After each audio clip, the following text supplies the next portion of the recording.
халифаи муъминон Умар радиаллоҳу анҳ ишора карда ва гуфт: ҳабоб, аз ҷоят бархез ва моро аз азобҳое ки дар роҳи даъвати ислом кашидаӣ як каме нақл бикун. ин хел гуфтам, пас дар гирду атрофи Умар радиаллоҳу анҳ будагии инсонҳо интизоранд ки ҳозир ҳабоб аз азобҳои кашидааш ба мо нақл мекунад. аммо ҳабоб бошад аз ҷои хеста дар байни он ҷамоате ки дар он ҷо ҳузур дошта буд, куртаи дар тандоштаи худро бароварда ба онҳо пеш ва паси бадани худро нишон дод.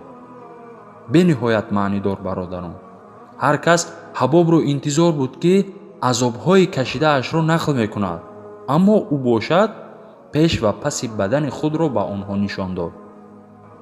баъдан амири муъминон Умар радиаллоҳу анҳу бо дасташ ишора карда ва гуфт: бубинед эй ҷавонон, ман ин хел бадане ки барои даъвати ислом ин қадар азобу ишканҷа дидаро то ҳол надидаам.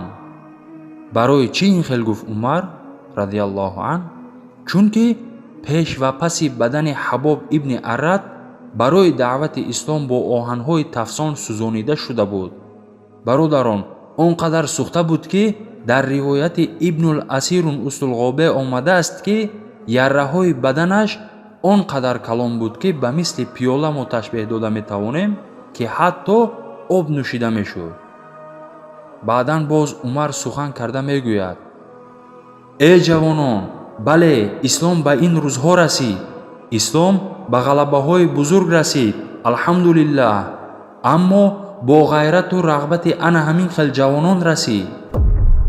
бале, ислом бо зафарҳои бузург ноил гашт.